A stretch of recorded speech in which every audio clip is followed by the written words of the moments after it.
আমার ইমানটা ওই সময় মজবুত হবে। আমরা পৃথিবীর বলে থাকি আমাদের ঘরে অশান্তি, নিজের শরীরের মধ্যে অশান্তি, সন্তানের মধ্যে অশান্তি, দোকানের মধ্যে অশান্তি, জমিনের মধ্যে অশান্তি, খেত খামারের মধ্যে অশান্তি, নিজের অন্তরের মধ্যে কোনো অশান্তি নাই।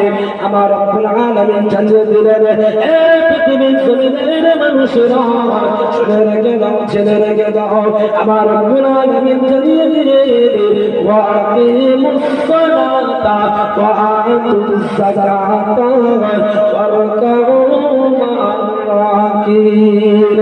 এই পৃথিবীর জমিনের মানুষেরা কারোর উপরে রাগ করে কোনো লাভ হবে না। আজকের প্রায় মসজিদে দেখে যায়, কোনো ইমাম যদি না চলে যায়, কোনো ইমাম যদি না চলে যায়, আমরা তার উপর রাগ করি। কতজন ভালোবেসে অমুক কমিটির উপর রাগ, মসজিদের উপর রাগ, কার উপর তুমি রাগ দেখাচ্ছ? আল্লাহর ঘর তোমার কাছে কোনো অপমান করেননি, তোমার কাছে কোনো ভুল করেননি। যে ইমাম মসজিদে থাকবে অবশ্যই আপনাদেরকে বোঝা উচিত, আল্লাহ বলেন ওই ইমামের পিছনে তোমরা নামাজ পড়ো। যে ইমামের একটা নয় দুটো নয়, হাজার হাজার মুসলার জ্ঞান থাকবে, কোরআনটা শুনতে করবে, কোরআনটা সুন্দরভাবে করবে, তোমাদেরকে নামাজের কথা বলবে, কুনতুম খায়রা উম্মাতিন উখরিজাত লিন-নাস, ভালো কাজের আদেশ করবে, অসৎ কাজ থেকে তোমাদেরকে বারণ করবে। তুমি যত বড় মানুষ হও না কেন, কোরআনের হিসাবে তোমাকে চলতে হবে। আতুমিনুনা বিল্লাহ, আমাদেরকে আল্লাহর উপরে ঈমান আনতে হবে। এই দুনিয়ার মানুষেরা চুপ করে থাকলে হবে না, কেননা আমরা অনেকজন ভাবি মসজিদের উপর না, কমিটির উপর না, ইমাম সাহেবের উপর না, কেননা আল্লাহ রাসূল জানিয়ে দিয়েছেন এই দুনিয়ার মানুষেরা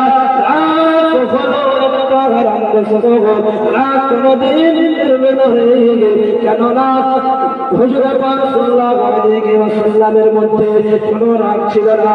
একটা ইহুদি নেতারা মসজিদে নববীতে নামাজ পড়ার পরে প্রস্রাব করে দিয়েছিল। আল্লাহ রাসূল তাকে এমন ভাবে বলেছিল, সে ইসলাম করেছিল। তাই জন্য যে ঘরে নামাজ নেই, আমি বলছি না, আমার আল্লাহর কোরআন বলছে ওয়া আকিমুস সালাত ওয়া আকিমুস সালাত ওয়া আকিমুস সালাত।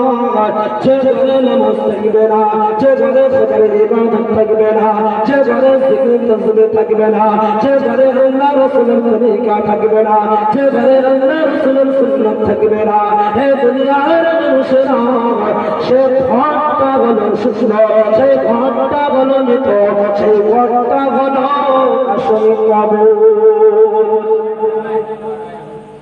যে ঘরে নামাজ নেই সেই ঘরটা কবর। সেই ঘরে কোনো দাম আছে? প্রত্যেকের গায়ের মুসলিমদের দাম আছে, প্রত্যেকের গায়ের মুসলিমদের দাম আছে। আমরা মুসলমান বলে দাবি করি, আমাদের মধ্যে নামাজ নেই কেন? নামাজ নেই কেন? আল্লাহ দুনিয়ার মধ্যে আমাকে আপনাকে প্রেরণ করেছে এই কারণে যে আমরা খোদার হুকুম প্রত্যেকটা পরিপূর্ণভাবে মেনে চলব। কেননা আজকের যদি আপনি ভাবে যে না আমি নামাজ পড়ব না, আজকের আপনি ভাবুন তো আপনার ঘরে মুসলমান, আপনার রসুর মধ্যে বলবেন, আপনার ব্যবসার মধ্যে বলবেন, সারাদিন কত আনন্দ করে ঘুরছে, নিজের স্ত্রীর কাছে গিয়ে মারপিট করছে। কি জন্য হচ্ছে? নামাজের কারণে। আল্লাহ রাসূল নিজে বলে দিলেন পবিত্র সূরায়ে, আমার উম্মত উম্মতিরা তোমরা নামাজকে যদি ধরে রাখো, আমি গ্যারান্টি চ্যালেঞ্জ করছি কোনদিন তোমাদের ঘরে মুসিবত তো দূরের কথা, রোজির কোনদিন কমতি হবে না, জড়ো হবে না। সুবহানাল্লাহ। তারপরে রব্বুল আলামিন জানিয়ে দিলেন সূরা জুমার মধ্যে, ওয়াবতাগু মিন ফাদলিল্লাহি ওয়াযকুরুল্লাহা কাসীরান লাআল্লাকুম তুফলিহুন। হে দুনিয়ার মানুষেরা, তোমরা যদি ওই খোদার ঘরের মধ্যে নামাজ পড়ে যদি তোমরা বের হও, আমার রব্বুল আলামিন জানিয়ে দিলেন মিন ফাদলিল্লাহ, তোমার রুজির ব্যবস্থা আমি করে দেব। আমার ফেরেশতাদেরকে বলে দিয়েছি, ওই ব্যক্তিটা নামাজ পড়ে মসজিদ থেকে বের হচ্ছে, ফেরেশতা বলে আমার রব্বুল আলামিন হুকুম দিয়ে দিয়েছে রে, কেননা আমার রুজির ব্যবস্থা না করে ওই ফেরেশতারা কোনদিন যাবে না। শুধুমাত্র নামাজের জন্য ফ্যাসিলিটি, যে নামাজ থেকে দূর সে জান্নাত থেকে দূর, যে রাসূল থেকে দূর সে আল্লাহ থেকে দূর, যে আল্লাহ থেকে দূর সে আখিরাত থেকে দূর। যে রাসূলের সুন্নাত চলতে হবে, তাই না? কত পরিশ্রম মেহনত করে জামাতে ভাইরা কি করে, অপরের কাছে দাওয়াতকে পৌঁছানোর জন্য তাদের উদ্দেশ্য একটা, বাল্লাগা ইবাল্লিগু তাবলীগান মানে পৌঁছানো। কত বড় ফেসালিটি রয়েছে যারা এই দিনের দাবি আল্লাহ সুবহানাহু ওয়া তাআলা জানিয়ে দিলেন। পারা নম্বর 14 পৃষ্ঠা নম্বর 19, ওয়া মান আহসানু কাওলান মিম্মান দাআ ইলাল্লাহ, যারা বিনা শর্তে আমার দিনটাকে প্রচার করবে, নামাজের দাওয়াত দেবে, আমার রব্বুল আলামিন জানিয়ে দিলেন। পারা নম্বর 11 পৃষ্ঠা নম্বর 13 সূরার নাম সূরা তাওবা, ইন্নাল্লাহা ইশতারা মিনাল মুমিনিনা আনফুসাহুম ওয়া আমওয়ালাহুম বিআন্না লাহুমুল জান্নাহ। ওই তাই ব্যক্তিদেরকে যারা নামাজের দাওয়াত দেয়, যারা নিজের স্ত্রীকে নিজের ঘরকে ছেড়ে চলে যায়, আমার রব্বুল আলামিন জানিয়ে দিলেন লাহুমুল জান্নাহ, তার জন্য আমি জান্নাত ওয়াজিব করে দিলাম। ফেসালিটি নেই।